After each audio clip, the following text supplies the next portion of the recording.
അന്വേഷണത്തായിരിക്കുക. മുൻ ദേവസ്വം മന്ത്രിയിലേക്കും ഇപ്പോഴത്തെ ദേവസ്വം മന്ത്രിയെയും ഇതിനകത്ത് നിന്ന് രക്ഷപ്പെടുത്തുക. രണ്ടാമത്തെ കാര്യം, ഇപ്പോൾ ജയിലിലായ 3 CPM നേതാക്കന്മാരെയും പുറത്തു കൊണ്ടുവരിക.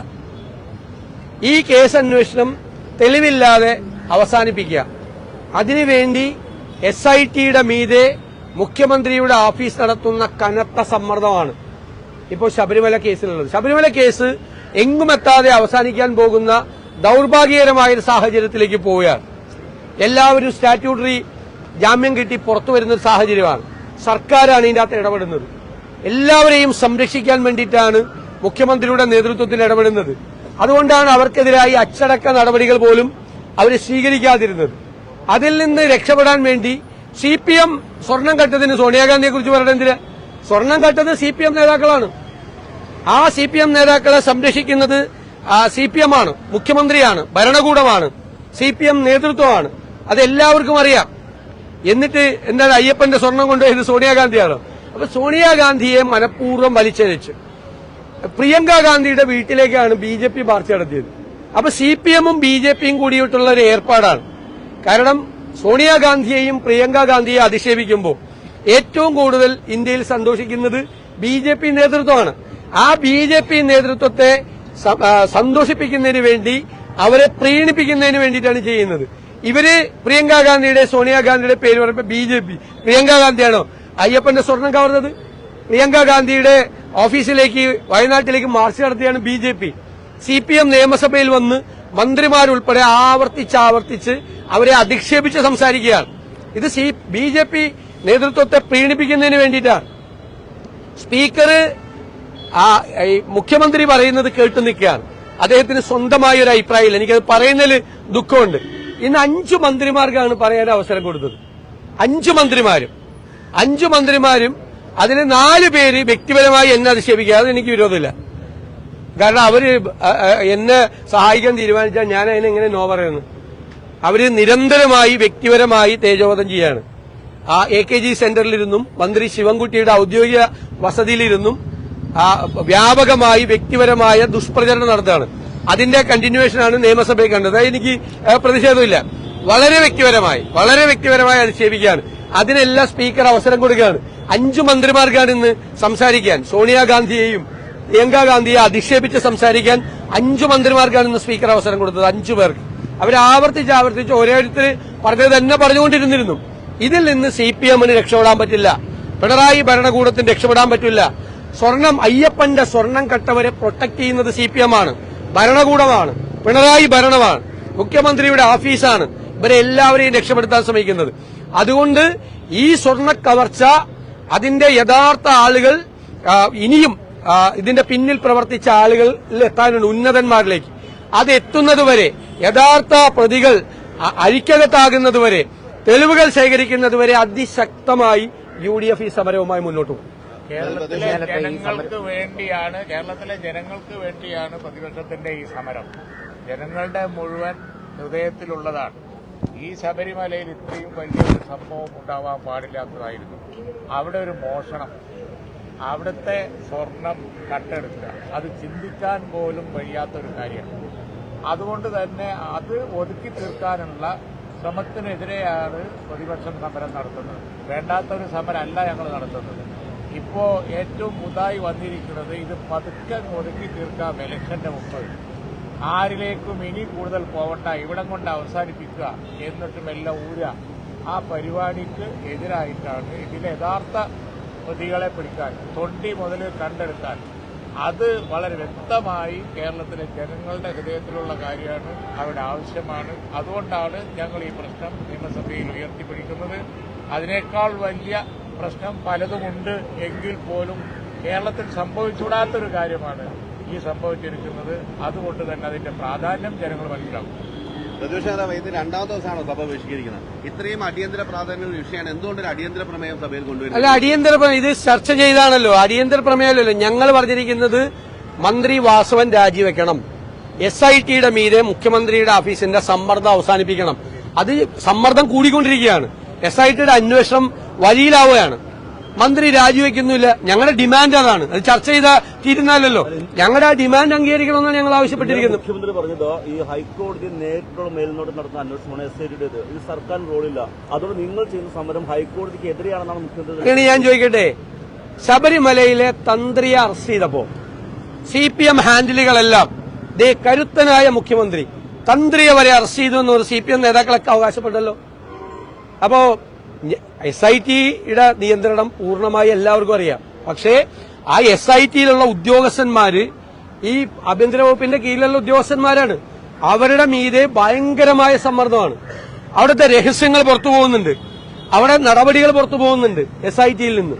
SITയിൽ സത്യസന്ധരായ ഉദ്യോഗസ്ഥരുണ്ട്, ഞങ്ങൾക്കറിയാം. പക്ഷെ അവർക്ക് സ്വതന്ത്രമായി പ്രവർത്തിക്കാൻ കഴിയാത്ത സാഹചര്യം SITയിലുണ്ട്. ഞങ്ങളുടെ ഒറ്റ ചോദ്യം, 90 ദിവസമായിട്ട് ഒരു പ്രാഥമികമായ കുറ്റപത്രം പോലും എന്തുകൊണ്ട് സമർപ്പിച്ചില്ല? ഒരു പ്രൈമറി ചാർജ് ഷീറ്റ് സമർപ്പിച്ച ഈ ജാമ്യം കിട്ടില്ലായിരുന്നു. അപ്പൊ ഹൈക്കോടതിയും സുപ്രീം കോടതിയും ജാമ്യം നിഷേധിച്ച ഒരു കേസിൽ അത്ര ഗൌരവമാണല്ലോ. സുപ്രീം കോടതി എന്താ പറഞ്ഞത്? അയ്യപ്പന്റെ സ്വർണം കെട്ടിട്ട് ഇവിടെ ജാമ്യത്തിന് വരുന്നെന്നാണ് സുപ്രീം കോടതി ചോദിച്ചത്. അത്രയും സുപ്രധാനമായ ഒരു കേസിൽ സ്റ്റാറ്റ്യൂട്ടറി ജാമ്യം കിട്ടി ഇവർ പുറത്തിറക്കാൻ ആരാ പറഞ്ഞത്? ഹൈക്കോടതി തന്നെ പറഞ്ഞിട്ടുണ്ടല്ലോ. ഹൈക്കോടതിയുടെ വേറെ ബെഞ്ച് തന്നെ പറഞ്ഞിട്ടുണ്ടല്ലോ, ഇവരുടെ അന്വേഷണത്തിൽ ലാക്സിറ്റി ഉണ്ട്, മന്ദതയുണ്ട്, ഉഴപ്പുണ്ട്. ഈ ജനങ്ങൾ വിമർശിക്കും. കാരണം സ്റ്റാറ്റ്യൂട്ടറി ജാമ്യം കിട്ടി ഇവർ പുറത്തിറങ്ങുന്ന സാഹചര്യത്തെ ജനങ്ങൾ സംശയത്തോടുകൂടി നോക്കിക്കാണും എന്ന് പറഞ്ഞത് ഞങ്ങൾ മാത്രമാണോ? ഹൈക്കോടതിയും പറഞ്ഞിട്ടുണ്ട്.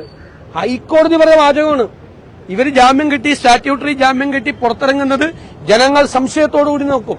ആരുടെ? SITയുടെ മീതെ. അപ്പൊ SITക്ക് പാളിച്ചകൾ പറ്റിയിട്ടുണ്ട്, ഒരു സംശയമില്ല. മുഖ്യമന്ത്രി ഞങ്ങൾ നേരത്തെ പറഞ്ഞല്ലോ, ഞാൻ തെരഞ്ഞെടുപ്പ് കാലത്ത് പറഞ്ഞു, കടകംപള്ളി സുരേന്ദ്രനെ ചോദ്യം ചെയ്തത് മാറ്റിവെപ്പിച്ചു. അത് തെരഞ്ഞെടുപ്പ് കഴിഞ്ഞപ്പോ പറഞ്ഞല്ലോ ഒരു മന്ദതയുണ്ടായി. ഡേറ്റ് വെച്ചിട്ട് ഹൈക്കോടതി പറഞ്ഞു ഒരു മന്ദത, ഒന്നും ചെയ്തില്ല, കുറച്ചു ദിവസം ഒന്നും. അത് തെരഞ്ഞെടുപ്പ് കാലത്ത് CPM പ്രതിക്കൂട്ടിലാവും കടകംപള്ളി സുരേന്ദ്രനെ ചോദ്യം ചെയ്താൽ. അതുകൊണ്ട് തെരഞ്ഞെടുപ്പ് കഴിയുന്നതുവരെ സൌകര്യത്തിന് മാറ്റിവെച്ചു. ഇതാണ് ചെയ്തുകൊണ്ടിരിക്കുന്നത്. അതൊരു സിംഗിൾ ബെഞ്ച് ഒരു ജാമ്യാപേക്ഷയിൽ അതല്ല, സിംഗിൾ ഹൈക്കോടതിയല്ലേ. പക്ഷേ ഡിവിഷൻ ബെഞ്ച് അതല്ലല്ലോ. അല്ലല്ല, ഡിവിഷൻ ബെഞ്ച് എപ്പോഴാണ് പറഞ്ഞിരിക്കുന്നത്? ഡിവിഷൻ ബെഞ്ച് എപ്പോഴാണ് പറഞ്ഞത്? അത് കഴിഞ്ഞിട്ടല്ലേ ഈ സംഭവങ്ങൾ. അന്ന് ഞങ്ങൾ ആരെങ്കിലും ഡിവിഷൻ ബെഞ്ച് പറഞ്ഞ കാലത്ത് ഞങ്ങൾ ആരെങ്കിലും SITയെ വിമർശിച്ചോ? നിങ്ങൾ എടുത്തെടുത്ത ചോദ്യത്തിന് ഞാൻ പറഞ്ഞത് ഇപ്പോഴും ഞങ്ങൾക്ക് വിശ്വാസം ഉണ്ടെന്നാണെന്ന് പറഞ്ഞു. SITയിൽ വിശ്വാസമുണ്ട്, അവര് സത്യമായി കാര്യങ്ങൾ ചെയ്യും. ചെയ്തില്ലെങ്കിൽ നമുക്ക് അപ്പം നോക്കാം, അപ്പം പറയാമെന്നാണ്. നിങ്ങളൊരു 5 പ്രാവശ്യമെങ്കിലും എന്നോട് ചോദിച്ചിട്ടുണ്ട്. തിരുവനന്തപുരത്തെ മാധ്യമ പ്രവർത്തകർ SITയിൽ അവിശ്വാസം. ഞങ്ങൾ പറയാം SITയിൽ അവിശ്വാസമില്ല, ഹൈക്കോടതി നിയന്ത്രണത്തിലാണ് SIT ഒരു അന്വേഷണം വഴി തെറ്റിയാൽ ഞങ്ങൾ അന്ന് പറയാന്ന് പറയും. ഇപ്പൊ വഴി തെറ്റി സ്റ്റാറ്റ്യൂട്ടറി ജാമ്യം കെട്ടി ഇപ്പൊ ഉണ്ണികൃഷ്ണൻ പോറ്റി വരെ പുറത്തിറങ്ങുവാണ്. അപ്പൊ വഴി തെറ്റിയില്ലേ? എന്തുകൊണ്ടാണ് കുറ്റപത്രം, പ്രാഥമിക കുറ്റപത്രം SIT കൊടുക്കാത്തത്? അത് ഗൌരവമുള്ള കാര്യമല്ലേ? അത് ഹൈക്കോടതി പറഞ്ഞാലും പറഞ്ഞില്ലെങ്കിലും നാട്ടുകാർ മുഴുവൻ മറ്റേ സിംഗിൾ ബെഞ്ച് പറഞ്ഞതുപോലെ സംശയത്തോടു കൂടിയാണ് SITയെ നോക്കുന്നത്. ഒരു കോടതിയാ പറഞ്ഞത്, സംശയത്തോടുകൂടി. എന്തുകൊണ്ട് പ്രാഥമിക കുറ്റപത്രം പോലും സമർപ്പിക്കാതെ ഇവർ പുറത്തിറങ്ങാനുള്ള അവസരം ഉണ്ടാക്കി? ആ ചോദ്യത്തിനും മറുപടി പറഞ്ഞാൽ മതിയാവും. ഞങ്ങളുടെ രാഷ്ട്രീയ ആരോപണമാണ്. കാരണം 3 സുപ്രധാന CPM നേതാക്കളെ ജയിലിൽ കിടക്കുന്നത്. ഇനി അന്വേഷണം വ്യാപിച്ചാൽ ഇനിയും പ്രധാനപ്പെട്ട CPM നേതാക്കളകത്തു പോകും. അതുകൊണ്ടാണ് ഇതിനെ മരവിപ്പിച്ചത്. രാഷ്ട്രീയമായ ഇടപെടൽ നടത്തി ദുർബലപ്പെടുത്തുകയാണ്. ഒരു മറുപടി ആവശ്യപ്പെടുന്നുണ്ട്, പക്ഷെ ആ മറുപടി പറയാനുള്ള ഒരു സാഹചര്യം കൊടുക്കാതെ സഭയിൽ നിന്ന് ഇറങ്ങി പോകുന്ന എവിടെ? എല്ലാത്തിനും 5 മന്ത്രിമാർ എഴുന്നേറ്റ് പറഞ്ഞല്ലോ, സഭ ഞങ്ങൾ പ്രതിഷേധം പല രീതിയിൽ പ്രകടിപ്പിക്കും. ഈ നിയമസഭാ ചരിത്രം നിങ്ങൾ പരിശോധിച്ചാൽ അവര് പ്രതിപക്ഷത്തിരുന്നപ്പോഴും പല രീതിയിലുള്ള പ്രതിഷേധം അവർ പ്രകടിപ്പിച്ചിട്ടുണ്ട്. ഇപ്പൊ ഇന്ന് ഞാൻ പറഞ്ഞില്ലേ, ഇന്ന് പാർലമെന്ററി കാര്യ മന്ത്രി പറഞ്ഞല്ലോ എങ്ങനെയാണ് സഭയിൽ ഇന്നലെ ചാടിക്കയറി. ഞങ്ങൾ ചാടി കയറിയല്ലോ, കമ്പ്യൂട്ടർ എടുത്ത് വെച്ച് അറിയില്ലല്ലോ, സ്പീക്കർ ഇരുന്ന കസേര എടുത്ത് താഴേക്കിട്ട ആളെ കൂടെ ഇരുത്തിക്കൊണ്ടാണ് സംസാരിക്കുന്നത്. എന്നിട്ട് ഞങ്ങൾക്ക് ക്ലാസ് എടുക്കുകയാണ് മന്ത്രിമാര് എങ്ങനെ നിയമസഭയിൽ പെരുമാറണമെന്ന്. ഒക്കെ അവരെ കൂടെ ഇരിക്കുന്നുണ്ട്. എല്ലാ കുഴപ്പവും കാണിച്ച ആളുകൾ അവരുടെ കൂടെ ഇരിക്കുന്നുണ്ട്. ഞങ്ങൾ പ്രതിഷേധിച്ചു, ശക്തിയായി പ്രതിഷേധിച്ചു, ഒരു സംശയക്കാര്യത്തില്ല. ആ പ്രതിഷേധം തുടരുക തന്നെ ചെയ്യും. സമാധാനപരമായിട്ടാണ് പ്രതിഷേധിച്ചത്. അവർക്ക് എന്തും പറയാമല്ലോ. എന്താണ് പ്രതിപക്ഷം ആദ്യമായിട്ടാണ് സമരം ചെയ്യുന്നത്. ഞാൻ ടൈഡൽ 7 എന്ന് പറയുന്ന ഗ്രൂപ്പിനെ കഴിഞ്ഞ പ്രാവശ്യം ബോംബെയിൽ നിന്ന് കൊണ്ടുവന്നിട്ടാണല്ലോ ഈ മുഖ്യമന്ത്രി പ്രചരണം നടത്തിയത്. ടൈഡൽ 7 എന്ന് പറയുന്ന ബോംബെയിലെ ഏറ്റവും വലിയ കോടിക്കണക്കിന് രൂപ കൊടുത്തിട്ട് അവിടെ കൊണ്ടുവന്നിട്ടാണല്ലോ അവർ നടത്തിയത്. അവർക്കുണ്ടല്ലോ PR ഏജൻസികൾ. സുനിൽ കനകോല് കോൺഗ്രസുകാരനാണ്, കോൺഗ്രസിന്റെ അംഗമാണ്. അദ്ദേഹം ഞങ്ങളുടെ തെരഞ്ഞെടുപ്പ് കാര്യങ്ങളിൽ ഈ രാജ്യത്തെ എല്ലായിടത്തും സഹായിക്കാറുണ്ട്. ഇവിടെ കേരളത്തിലെ UDF കൂടിയിട്ടാണ് ഞങ്ങൾ തെരഞ്ഞെടുപ്പ് പരിപാടികളെല്ലാം ഞങ്ങൾ ആസൂത്രണം ചെയ്യുന്നത്. പിന്നെ നിയമസഭയിൽ സമരം ചെയ്യാൻ വേണ്ടിയിട്ട് കനകോലുവിന്റെ അഡ്വൈസ് വേണമല്ലോ. ഇതെന്ന് വെച്ചാൽ വളരെ മോശമായിട്ടൊരു വ്യക്തിയെ അധിക്ഷേപിക്കുകയാണ്. മനസ്സിലായില്ലേ? എന്തൊക്കെയാണ് പറഞ്ഞത്? കോലു എന്നൊക്കെ എന്തൊക്കെ അധിക്ഷേപം പറഞ്ഞത്. എന്നിട്ട് ഉള്ളി അധിക്ഷേപിച്ച കാര്യം അദ്ദേഹം പറഞ്ഞുകൊണ്ടിരിക്കുക. ആ മന്ത്രിനെ എന്തെല്ലാം ഇതാണ് പറഞ്ഞത്. മന്ത്രി രാജീവ് എന്തെല്ലാം അധിക്ഷേപിച്ചാണ്, എന്നെ വ്യക്തിപരമായി അധിക്ഷേപിച്ചാണ്. അദ്ദേഹത്തിന്റെ മനസ്സിൽ എന്നെ കുറിച്ചുള്ള മുഴുവൻ കാര്യമൊന്നും പറഞ്ഞു. മനസ്സിൽ ചിലർക്ക് ഇഷ്ടാവില്ലല്ലോ ചിലരെ.